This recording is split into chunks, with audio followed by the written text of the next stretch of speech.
I'm concerned about the Constitution of the United States of America, that it's being filtered and changed in ways the American public, the citizens of this beautiful country, don't even know. You're supposed to be too damn dumb and too dense to figure the scam out. You're supposed to buy whatever the White House spin doctors sell you and whatever the managed media tells you. 9/11 was not an inside job. It was an Osama bin Laden job with 19 people from Saudi Arabia. They murdered 3,000 Americans and other farmers, including over 200 other Muslims. So we heard from you. You go away. It's an honor to me to be heckled by people who are afraid to hear the truth.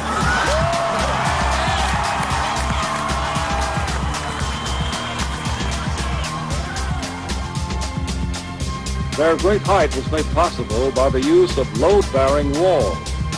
Extremely tall buildings were traditionally inefficient, since huge amounts of interior space were taken up by structural supports and elevators. The Trade Center towers would overcome this problem. The exterior walls were designed to bear much of the weight of the towers, as well as all of the wind loads. The only internal supports would be in a central core of columns. Elevators would be placed in the shafts formed by the core columns. To further conserve space, the towers would be organized into 3 zones served by express elevators. Local elevators would run within each zone.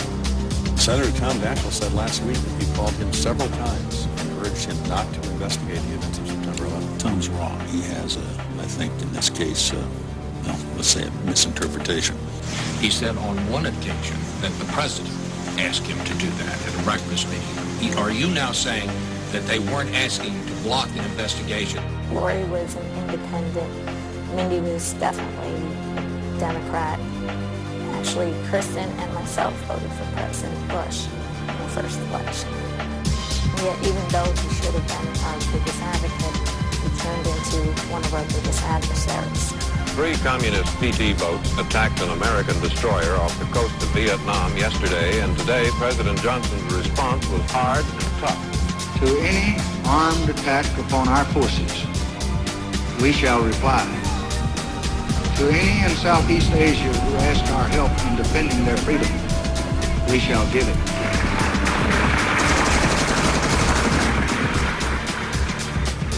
You saw people like Dan Rather, a critical report of Bush's service. CBS News, 60 Minutes, and this reporter drew fire today over our reports that raised questions about President Bush's military service record.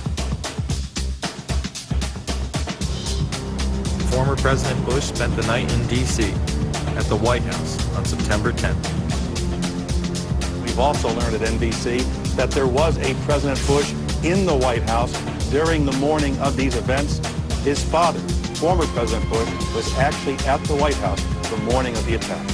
The next day, elite financiers of the Carlyle Group would meet. This global private equity investment firm would profiteer enormously from the wars in the Middle East.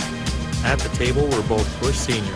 and Osama's brother, Shafiq bin Laden. The Bush and bin Laden families had been members since the 90s and would reap the benefits of terrorism coming to America. It's a $37 million facility. It was built in Indiana. It was modeled off of a modern facility in Michigan.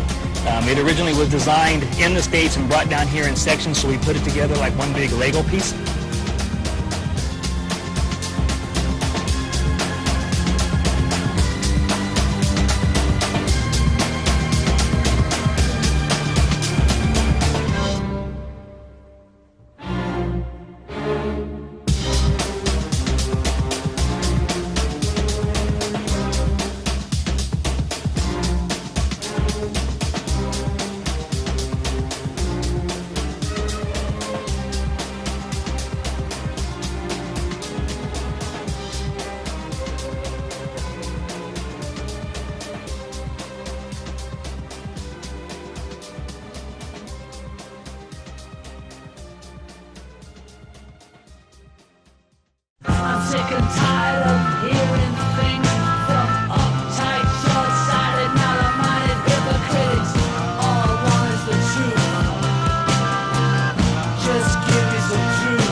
I've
By analogy with racism and sexism, the term speciesism is a prejudice or attitude of bias in favor of the interests of members of one's own species and against those of members of other species. If a being suffers, there can be no moral justification for refusing to take that suffering into consideration. No matter what the nature of the being, the principle of equality requires that one's suffering can be counted equally with the like suffering of any other being.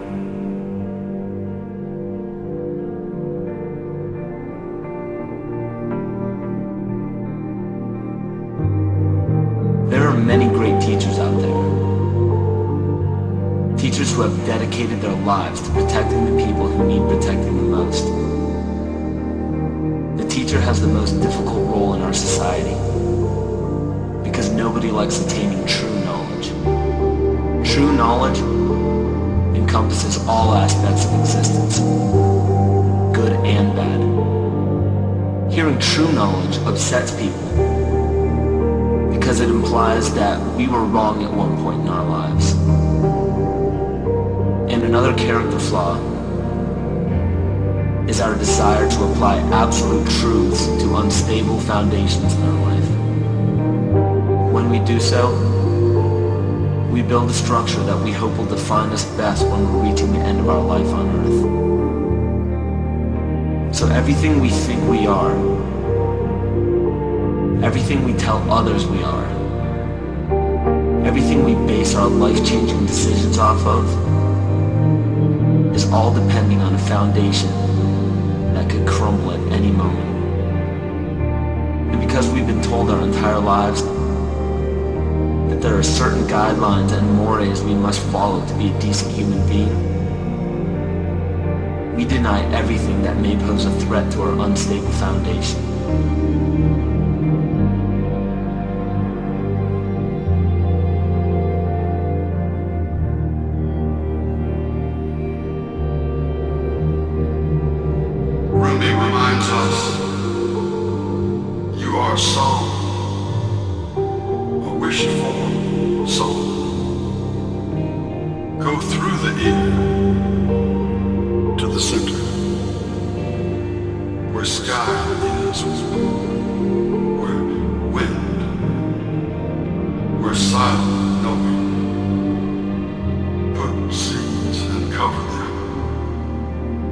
Blades will sprout where you do.